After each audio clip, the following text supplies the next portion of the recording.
Hello and welcome back to the GorillaBiker. So today what we're doing is talking about my motovlogging setup. Now this is something that I've been asked about multiple times. Everything I use is actually sat just behind me here, except of course the camera I'm speaking to right now. And we're going to go through everything that I use today. So this is something that people have been interested in. There's nothing particularly fancy in here. There are some quite expensive things in here. I started this in motovlogging journey, say in 2019, January 2019, and all I started with was a GoPro and a pretty cheap microphone I bought on Amazon that I hooked directly into my phone. That's all I started with, and like one of those old action cams you buy for €20 that someone tells you are as good as GoPros, which they're obviously not. GoPro still reigns supreme in a lot of things, but we'll talk about that as well. Basically everything here that you'll see in a moment is what I use in kind of current rotations, what I use regularly. But yeah, let's get to it. So I suppose first and foremost, the thing I use the most is my helmet. So I have a HJC FG-ST that I've had for quite a while. As you can see, the colors are actually fading from the sun. All I have on that, no lights don't go off, is a regular mount that I kind of mocked up with some extra 3M stuff here. I only use 3M stuff because it's really solid. That exact mount has been on there since I started motovlogging. This is the only helmet I've motovlogged with, and it's lasted. And other than that, all I have is a purple Panda mic tucked up in there just behind the cheek pad, that I then tuck the cables back in here when I'm finished, so I can just pull them out and on I go whenever I want to make a video. That honestly is that's the main thing. This helmet, that helmet mount didn't exist, but this wouldn't work. After that, I would say the most important piece of equipment is my GoPro Hero 7 Black. Every single video that you've seen on this channel that is me on a road somewhere, this is the main camera. This GoPro has done every single bit of it. Has it lost me video sometimes? Yes, it has, but I don't rely on this for audio. I don't rely on GoPro for audio. I haven't from the start, because I've heard lots of nightmare stories. Whether they're true or not, that's up for you to decide, because I haven't personally don't use it for that, so I can't comment. But all I will say is this Hero 7 Black, I know some people have had issues with them. I shoot in 1440, so 2.7K. I used to shoot in 1080. This is 1440, 2.7K, say 30 frames per second is what I currently record in, and I've never had an issue with it. It has never crapped out on me. I think it stopped recording once or twice when I tried to use 4K, so I just stopped using 4K. I don't need 4K anyway. But other than that, this has been an absolute workhorse. The way that sits on my helmet is just right in there, and I literally line it up by eye every time, because each one of my bikes actually requires a different angle for the camera to hang on the helmet, because obviously as you sit on it with my Gixxer, which is right there, you'd be sitting more forward, so the camera needs to be angled a bit more up. CBF obviously is a lot more relaxed, and then the Magna even more relaxed still. So I kind of set it up every time. Then for my secondary camera on the bike, which I added quite a long time ago now, I use a Dji Osmo Action. This thing has been ultra reliable. Like if the GoPro has only failed me once or twice, this thing has never failed me, not once. I even bounced it off the ground once, which was on video, and it just stayed working. This thing honestly is bang for your buck. You cannot beat this little Osmo Action. The batteries last longer than the GoPro. They do use a little bit more memory than the GoPro for the same thing, so both of them are shooting 1440, 30 frames per second. But this one does use a little bit more memory. It chops up the videos a little bit more. But both the GoPro and the DJI, they're seamless. You don't lose any video, which is great. But yeah, that is my rear-facing camera, the one that looks at me all the time, or I'll stick it somewhere else in the bike for different videos, or face it forward on the Magna or whatever. Basically, there's always something this camera is doing, and honestly, it has never let me down. I could not be happier with the the investment to say that this camera was, because I got it on sale at the time, and it's really, really excellent, to be honest. I can't fault it. How I do my audio now, thanks to Motovlogging, is I bought a Zoom H1N handy recorder. This literally does all my audio. So if I'm doing a raw sound, this is in my pocket or somewhere here or in a bag or somewhere on the bike. And then otherwise, I just plug in the external microphone from my helmet into this, pop it into my pocket. You can put it on hold. There's a little hold feature on it that means that no matter what button you press, it doesn't do anything. And that's every single piece of my audio has been done on this. I bought some rechargeable AAA batteries when I got it, and this thing has been ultra reliable as well. Never let me down. A great investment, and thanks again to Motovlogging, because I don't know, I'm very careful about pulling the trigger on these things, but this one was a good investment. Really, really good investment. And it's what's allowed me to move my audio from that kind of jerky, noisy audio to what you hear on the channel now. This was the difference.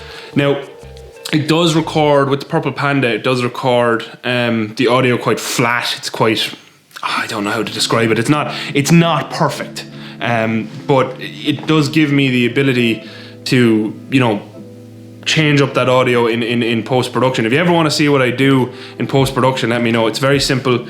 I've gotten some tips from people along the way, particularly Bri the biker put me onto multiband compressor on Premiere Pro, and that helped a lot. That actually, there was a couple of steps in my own opinion on the quality of my audio in particular, and he was definitely one of those gates that put me on.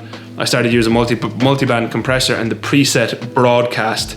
And then I also, I let Premiere Pro sort out vocal presence, so I literally set a filter on vocal presence and then boost to low tones, because I'm a man with a relatively male voice. I know I'm not like the most manly man, but it does the job. So I boost low tones as well, because again, it just picks up your voice that little bit more when you're out in the bike, particularly because wind would be a more high tone noise. So that's why I do that. That's also why, interestingly, when I'm on the Magna, the bike sound is a little bit more loud and in your ears, because it's a lower tone. So that is an interesting thing. I should just stay riding my screamy 4 cylinders, and then you could all hear me better, which is weird, but it's also the truth. So that's what I use, the Zoom H1N handy recorder, and I highly recommend this as well. Then the more recent addition to the on the bike stuff is my 360 cam. Now this is purely bought off the recommendation of one Hippo Drones. Not only that, he got me a discount and he got me the motorcycle bundle with it, because he was doing a code for it. I hope he got a kickback. I think he got a kickback. I hope he did. I love this thing. Again, ultra reliable. I pressed record on it and it just does the job. For example, we're going to press record. There's a battery in it. It'll boot itself up, start, and it's recording. That's it, done. That is all I do with that camera. I clap and we're good to go. So now it's stopping recording, it's stopped, and it shuts itself down. I love this thing. I really, really love this thing. Does it give you the same video quality as the likes of the DJI and the GoPro? No, but it does the job. It does kind of what you want. It gives you a 360 view, and for instance, when I crashed my GSX-R, because I had this on the handlebars, I was able to get the bike flying away from me and stuff, and while that was upsetting, it was still really cool. And this is, by the way, I should probably said it, it's the Insta360 1X2, and that is what I use. And how I mount that to the bike, because I know some people are going to ask. So the GoPro and the Osmo are just standard sticky mounts. Standard sticky mount on my helmet, standard sticky mount on a screen or another fairing or whatever else. The 360 camera is almost always mounted on a combination of this motorcycle mount that comes with it. Again, cheers Hippo Drones. And then on the back of the CBF, when you see the camera up high, it's also with this telescopic guy here, which I only use the first 2 arms on because they're thicker. I do feel that the other ones, which are actually stuck in there now anyway, oops, So that's as far as that extends, which is obviously a lot, but these two top ones I don't use, which is why they were stuck. Just purely because I don't really trust them being solid enough for bouncing around in the back of a bike. But the person who put me on to using this is Cyril Helmwine. Look him up on Instagram. I'll try leave links for everyone in the description, but that's who put me onto this. He uses it on the back of his Triumph. He's been all over Ireland on it, and it's lasted. So that's what made me have enough faith, I suppose, to use this thing. Other than that, I use the ball mount on my GSX-R, which is the Ultimate Add-ons stem mount, which very happily, if I pop this ball one here out, it actually mounts directly on, and then I can just hook the 360 on there. So thank you, Ultimate Add-ons, because that is very handy, and it's where I do mount the 360 camera onto the front of the GSX-R when I do mount it, is using that 360 mount. Other cameras then are this one, which is my Nikon D3500. So I got this quite early on in my journey, before I recently upgraded to the one I'm talking to. This camera did pretty much all the GSX-R rebuild in the shed, literally just pressed and go, just like that. No microphones, nothing fancy. So just to show you, that right there is the Canon M50 that I'm speaking to right now. It has a big fancy microphone up on top of it. It has a 16mm Sigma lens. Whereas this one is just a D3500 with the standard kit lens, and I did as much as I could with this. Could I have used it even more? I absolutely could, but I just wanted something with autofocus, because I also love being poor, so I spent money that I didn't have to try and make my image better for the people of YouTube. So hopefully you appreciate it and the better sound. The big thing for me is that microphone actually gives me a great sound off the bat. I don't have to go doing anything, which is very good. But I mean, for a starter, this D3500, absolutely nothing wrong with it. You do have to, press the button to focus. It doesn't have a touch screen. The microphone is meh, but I mean, it does the job. That's the main thing. Like, if we go up, it definitely, and focus, you can, it's still a good camera, but this one I absolutely love. My Canon M50, which I bought from the Camera Centre in Dublin. And again, to give them a shout out, because they were actually the ones who did the recommendations for me. I rang them, explained them what I had the camera to be used for, and they gave me the recommendations. So main lens I use in this one is the kit lens, which is a 18 to 55mm. The main lens I use in the Canon is a 16mm fixed focal Sigma, f-stops are 1.4, I think. I don't know all the terminology. I know what they mean. I know how you get your bokeh in the background and all that crack. But I really like, my thing is bikes. I know enough about cameras to be dangerous, but I am by no means an expert. Other lenses I have then for the Nikon. So if you see me taking a photo of bikes, which I have done a lot in the past, like on tracks and stuff, I use this lens, which I bought off a friend of mine, Graham. Thank you, Graham. This is a 70 to 300mm lens for the Nikon, and even, photos that you see me taking of animals and stuff that I might put up on my Instagram.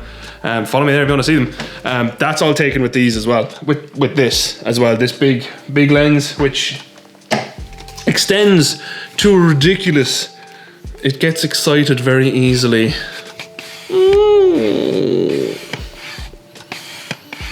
But yeah, that's that one. And then the kit lens that came with this Canon is a 18 to 150, which also is easily excitable, as you can see. Ooh. Not a bad lens. I don't really like the photos it takes. I've messed around with settings a lot. It's not a bad lens. But I think what ruined it for me is this Sigma lens is fantastic, and everything looks a little bit more turdy off this one, and that made it difficult for me to not use this one, the 18 to 150. It has its benefits, but I prefer that one. Other little things, tips and tricks I use, like this little grabby mount. Sometimes when I do reviews and I can't find somewhere to mount on a bike, I use this. Other than that, I have little wing mirror mounts that I screw on. I don't have them on me, but honestly, I don't use that many mounts. My own bikes, I use sticky mounts. I don't like to have the cameras out because I still like riding my bike, so I don't have cameras hanging out too far. I want to still enjoy the spin. I would recommend these. These are just the cheaper ones off Amazon. Just look for the one with the strong single spring in the back like that. That's what I use. That's what I would recommend. Don't buy a super cheapy one because they'll just break, and then you'll be sad because your camera will bounce down the road. So this one is cheap. It's not the cheapest, but it's definitely not as expensive as the GoPro ones, which I personally definitely wouldn't buy. But what do you need? What do you actually need to get started on your motovlogging journey? A GoPro. All you need is a GoPro. Even if you don't have a microphone to begin with, you don't need it. Get out there, make the videos you want to make, tell the story the way you want to tell it, whether it be voiceovers or whatever else, it doesn't matter. The main thing is to get started if you want to get started and learn as you go. I started this whole motovlogging thing, I knew nothing, and I mean nothing, about editing, cameras, audio, GoPro, anything, mounts. I learned as I went. My very first video, I figured out a way to stick the GoPro to my helmet, stuck a microphone in where it made sense to me, and that's what I went with, and I have just learned from there. So there's a lot of resources out there on, you know, how to edit photos, how to edit video, how to set up your audio nice, what good microphones are. There are honestly some great guidance out there. What I recommend, everything I use, to run through it quickly, the GoPro, yes, I haven't had issues with it. I know other people have, but in the climate I live in and in the type of video I film, which is the 2.7 30 frames per second or 1080 60 frames per second, which I did use in the past, I have no problem recommending it. It works, and it works well. Dji Osmo Action, thumbs up all around, brilliant camera. Again, I never tried to use the audio aspects of it, so I don't know. But when I have used it for just some external audio, it's been clean enough, just purely off a point and shoot perspective. Like, so if I was just walking around like this, the audio has been pretty clean, just as is, so I wouldn't not use it. The D3500, this camera, I wouldn't recommend for video. If you're primarily interested in doing video, I don't recommend this. There's a lot of messing to get to grips with it. There is no autofocus so to speak.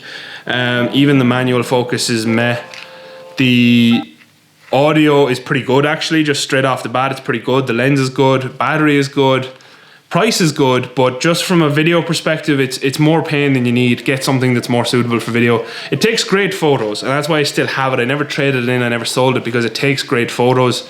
You know, like if you put it into sport mode, for instance, and just shoot, you can hear that's continuously taking photos, and they'll all be good. And in bright light, when it's not kind of darker where I was aiming it, it'll take them even faster. So it is good for that application, but for video, no, I do not recommend this camera. Get something else to make your life easier. My beautiful 360 cam. Do I recommend this? Yes. Is it expensive? Yes. Yes. It is expensive for what is essentially fancy B-roll. Don't buy one of these off the bat would be my recommendation. Get your GoPro, get to grips with what you're doing, then go look at these, because what this does is it increases your editing time. It increases how much storage you need to have. It increases your setup time in a way. Once it's set up, it literally catches 360, so you're kind of good there. But just in getting where you're going to mount it to and all that does take a little bit of time to figure out. But I do recommend it. It's awesome. It's just really cool. Where is it? My Zoom. My Zoom H1N. Absolutely, fully recommended for audio. Brilliant piece of kit. The purple Panda microphone, not particularly, not unless you're pairing it with an audio recorder. It won't record nicely to a mobile phone, which is what I originally tried to do. Don't do that. It doesn't work. It doesn't sound good. Maybe someone else could get it working good, but I couldn't. I know Giant Squid is another very well thought of microphone that you could probably use, but for me, definitely find something that isn't the purple Panda. Giant Squid, I know Rode do a good one, the Smart Lav something. They do the Rode Go now as well, which is expensive, but it is what it is. And then finally, this camera in front of me, the Canon M50, I recommend a lot for video. It's great, fantastic autofocus, very good battery for video, like very good, not excellent. very good. And if you can hook up a microphone to it quite easily, external microphone, which makes everything sound better. So yes, highly recommend that. It is very expensive to get the setup that's sitting in front of me though. Like it's expensive. It's too much money, to be honest. So I don't know why I did it. I don't have a very big channel, but don't go down that route unless you're absolutely certain you want to keep doing this. It's a big investment. Other things, the reason I am mentioning my drone is because honestly, it doesn't really work very well. Like it's a pain in the ass to fly it because DJI constantly update their software, and then I have an older phone. So realistically, if you're buying a drone, you need to always be buying a good new phone as well for the support and stuff. And even at that, I have an older drone now, and they don't seem to be updating their drivers for that. So that's a whole nother kettle of fish. Drones they're a luxury. They're fancy B-roll. I was lucky enough to get my one second hand off a friend of mine. I would not pay full new price for one. You don't use it enough. You just don't. But it depends on what type of video you're making. If you only want to go film like the castle videos I do, for instance, and you want your drone shots, it's probably worth it. But no, if you're purely focused on motovlogging to begin with, I would personally steer clear of drones. For now, I'm not saying forever, but they're an expensive luxury. They're an expensive extra bonus content luxury. You don't need them. And that's it. You know, what else? Extra batteries. Always carry extra batteries. Carry a charger if you need to, if you're going on a long one. Personally, I try edit as I go. So if I get close to my destination, I'll stop and turn on my cameras. It saves me a lot of time. Then when I get home, not to be cutting up stuff. And I learned the hard way. I used to video 4 hours of footage for a 15-minute video. It just sucks. It sucks. It'll make you fall out of love with it. So I'll edit as I go. I'll even talk to myself and say, right, this piece of road looks boring, cut it here. And then I know when I'm playing it back, I hear cut it here, and I'll just skip on ahead and find where not to do it. I can do a separate video on how I edit. If people want to see that, let me know. Other than that, I hope you enjoyed this video. I hope you found it helpful. If you have any questions on any of my camera setups or anything like that, just drop me in the comments. I will get back to you. I generally reply to every single comment on the channel, so let me know. Unless you comment on a read all video, in which case, sorry, sometimes I just don't see them. But yeah, hopefully that was helpful.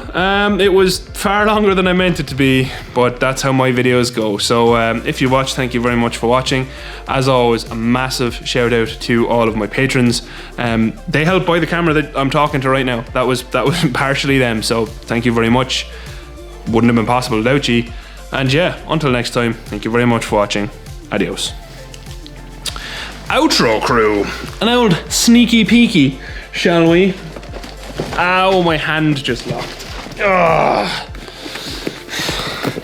Yes, Brembo Master Cylinder. Yes, I'm gonna make a video fitting that right now.